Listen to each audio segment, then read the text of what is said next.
mga paksang napapanahon, ano man ang hamon ay may solusyon. Serbisyo publikong may kiliti, mga problema nyo mapapawi. Dito lang yan sa At the Moment with Aimee. At the Moment with Aimee. With Aimee na. At the Moment with Aimee. Tutok na saan ka pa. At the Moment with Aimee. With Aimee na. At the Moment sa senado siya bahala. May awitan, may kulitan, may bistuhan, talaga namang lahat ng alitan na pag-uusapan sa mga palitan. Siya na mamagitan sa mga balita, di nagpapaiwan kaya sa pagsisilbi sa bayan. Siya palaging number one, aba syempre si Manang yan. At the Moment with Aimee. With Aimee na. At the Moment sa senado siya bahala. At the Moment with Aimee. At the Moment with Aimee. At the Moment with Aimee. Sa mga balita, di nagpapaiwan kaya sa pagsisilbi sa bayan. Siya palaging number one, aba syempre si Manang yan. At the Moment with Aimee. With Aimee na. Ay, kumusta na? Dito na sa tola. Ayun na po, dito na kayo. Sa neighborhood. Kumusta na kayo? Kumusta na kayo? Ay, salamat. Andito na lahat.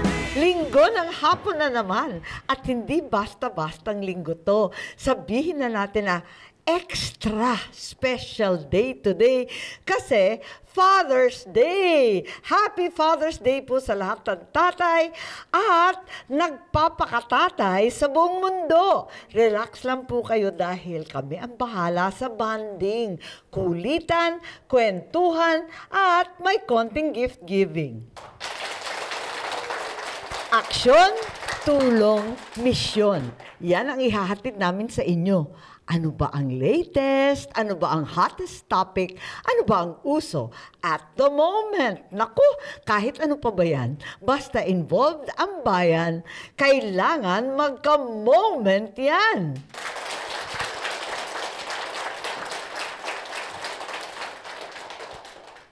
Para sa ating kwentong kalayaan, samahan naman natin si Julian sa kanyang pagbisita sa tanyag na Biak na Bato.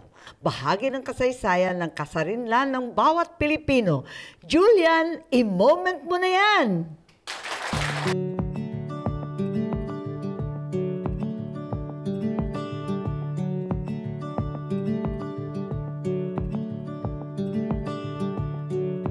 Para sa ating paggunita ng Araw ng Kalayaan, pumunta tayo dito sa San Miguel, Bulacan upang tuklasin ang napakaraming kuweba na punong-puno ng makasaysayang storya. Dito yan sa Biak na Bato.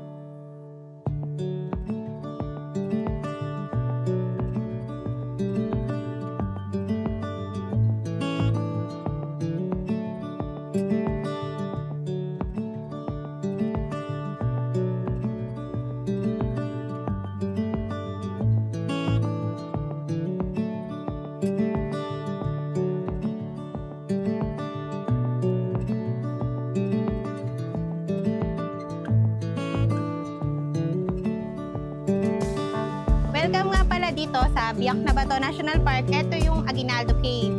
Yan yung naging opisina ni Aguinaldo nung panahong nagtatago siya dito. Kaya naman napili yan dahil may secret passage to another cave. Na imbes na dumating yung mga kaaway nila, makakapunta sila sa ibang kuweba. Tapos dyan din nagkabayaran, dyan din natin nakuha yung kalayaan natin.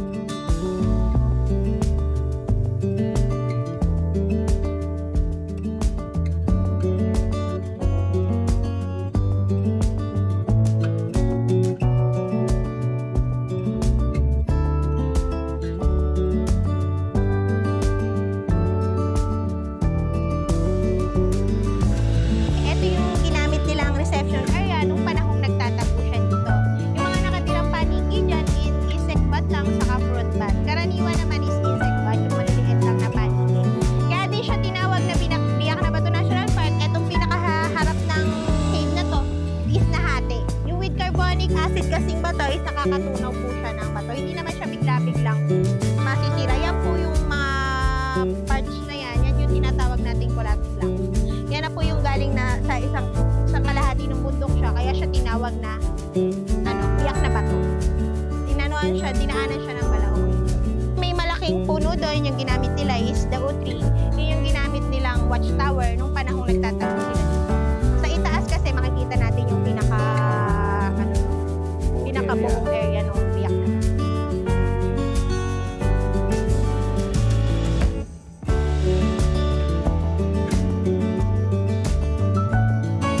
Kailangan din natin gumamit ng mga protection, yung mga helmet, tapos kailangan din natin ng ilaw kasi medyo madilim sa loob.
Sa ating pagbabalik, makakasama natin ang papa ko.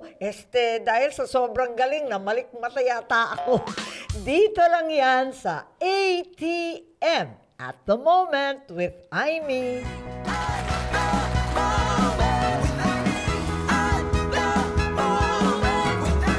Kailangan ng Pilipino, bigas, hindi angas, kabuhayan, kaligtasan, hindi bardagulan, hanap buhay, hindi hanap away, hindi gera sa politika, kundi gera kontra gutom. Hindi lang dapat puro ambisyon, dapat ay may solusyon. Unahin ang pagkain.